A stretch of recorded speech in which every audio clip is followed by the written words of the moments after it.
Point in creation. So where do all these timelines come from, right? All these memories, all these experiences, well, they come from you, they come from me, and they're given to us from our families, from our societies, from our history books. Point in creation. Okay, so there's an infinite amount of memories, of information that is stored in that grid field, in that network of collective consciousness, and we choose what we're plugged into. But sometimes we don't choose. Sometimes life just happens to us, and that's what we're going to talk about, point in creation. So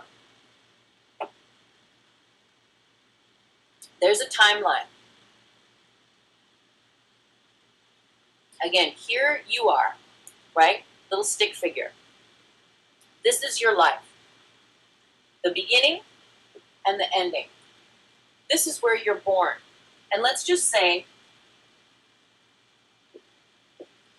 that each of these markers, I pray you can see this, each of these markers is like 10 years, right? Just say. Birth to death, just metaphorically. And each of these timelines in between, right? Because here in the 3D, we think about linear time, we think about a beginning and an ending, right? We're taught that there's a start and a finish, that we born and we die, and that it's 9 o'clock, and then it's 9 in the morning, and then it's 9 p.m. at night. But along this trajectory of your life, think about even if this last line isn't death, even if this is just today, and this is where we were born, think about all the experiences you have had that have marked your timeline of this life, right? What happened to you when you were 5? Oh, that weird thing happened? This is going to mark your timeline. What happened to you when you were 7? Oh, that weird thing happened? That's going to mark your timeline. What about when you were a teenager? And you start thinking about coming out, or you started thinking about doing things your own way, other than how your family, your friends wanted. What about when you were trying to get a job as you were older and then were defeated? And usually these things that, what we're doing is we're talking about here things that have marked our timeline of life in a negative way, in a way that have marked us energetically, that have bound us, again, to certain grids and certain experiences, hooking us into that grid through our timeline of life. And what happens is, as we learn to heal our lives, we learn to forgive, to forget. So, point of creation. So we have all these things that have marked us, that connect us to that greater strata of the grid, that's either going to serve us in healing our path, or it's going to serve us in being bound to those patterns and to recreating those patterns in different ways through our life. So if you were traumatized sexually as a youth, and if that memory is not healed, what's going to happen, I'm assuming, and I'm no PhD, right? But I'm an LMNOP. No, beyond the alphabet. Okay. What I can speak of is from my own experience, is childhood traumatic sexual experiences that happened to me. They kept coming into my life in all of my relationships, and everything having to do with sex and my sexuality and how I related to men, how I related to women.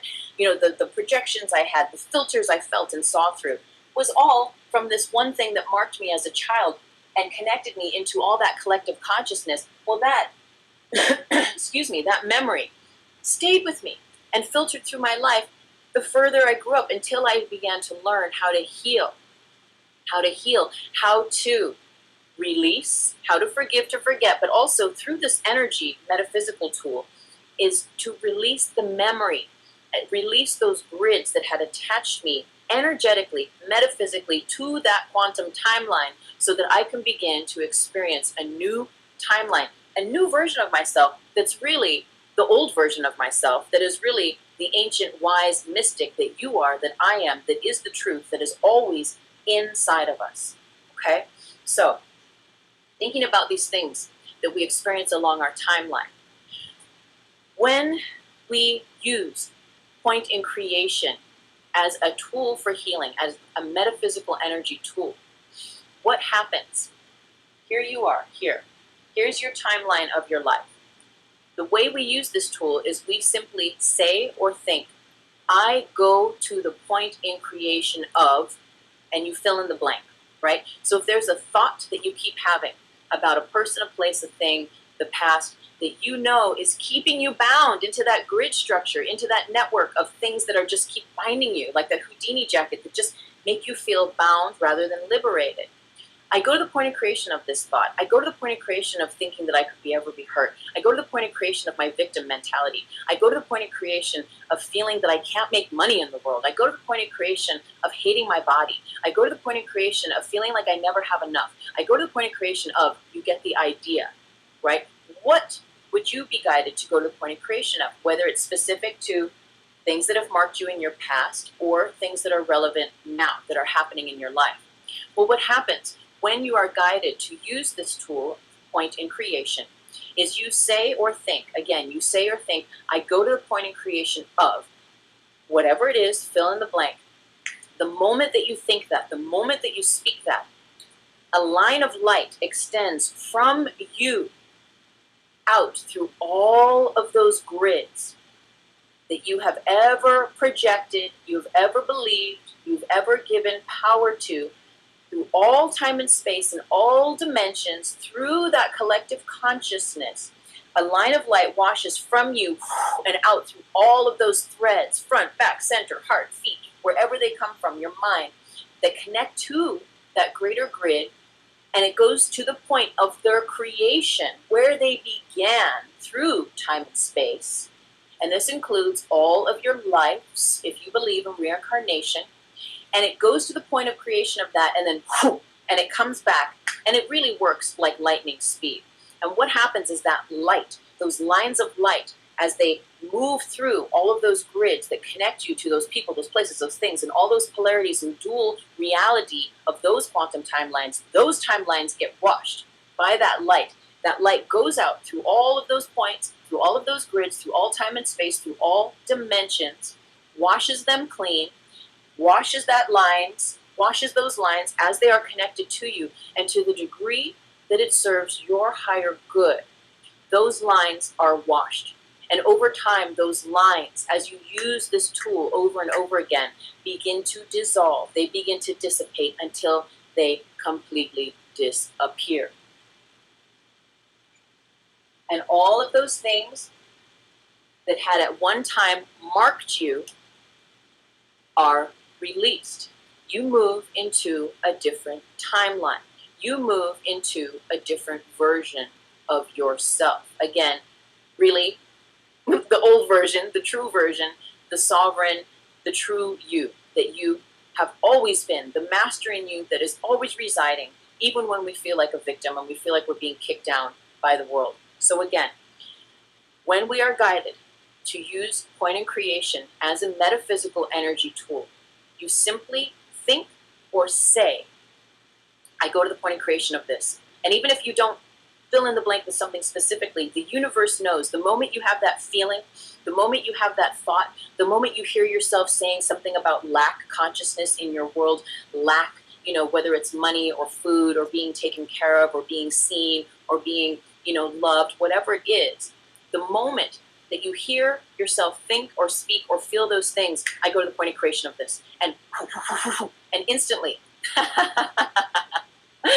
light speed, baby, that stuff is cleared to the degree that it serves your highest good. That light is love, and it washes clean all of those grids. All of these things that we share is always for your highest good. There is never a force of will. We are never doing anything to manipulate others, right? It's always done for the highest good, for your highest good, for the highest good of all. So don't worry. There is no way that you are going to affect anything inappropriately. Now, the thing that I've learned, though, with point in creation is that it's a trip. It's a trip, because there are things in my life that, of course, I have felt traumatized by, right? You just read my book, The Reiki Apprentice. All of my links, by the way, are down below in the show more, or show me, show more, the description box down below. You can check out my books. But I don't feel I'm alone. I feel that we all have just numerous things that we've had experiences of in this world that can either keep us down and bound or liberate us as we use these things and we learn to alchemate them. But the thing about point and creation tool is we are invited to be a conscious co-creator of our life's experience, to shift from one quantum timeline to another. So where in your life are you ready to go to the point of creation? And this is a tool that you can use 20 million times a day, or if you do have 70,000 thoughts a day, perhaps 20,000 of them are used, working point and creation tool, or perhaps once or twice. But ultimately, the more that you cultivate paying attention to where your mind goes, where your word goes, and you learn to realize what is really serving me, what is really true to me, what do I want to be true to me, you can use this tool to begin to collapse timelines, collapse and heal metaphysically those parts of you that are seeking healing.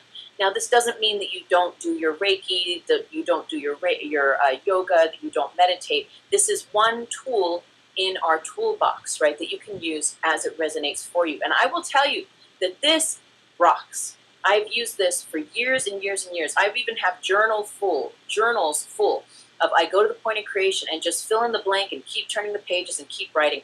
The more that you realize how much stuff, how many grids you're connecting yourself to, and all of those light grids that are then enforcing and holding you in those patterns, the more you realize, like, I do not want to be this Pinocchio. I do not want to be bound and tied to these threads that are keeping me stuck in this paradigm of victim or this paradigm of lack, whatever it might be. So timelines become erased, leaving only what serves your higher good. It works through all time, space, and dimensions.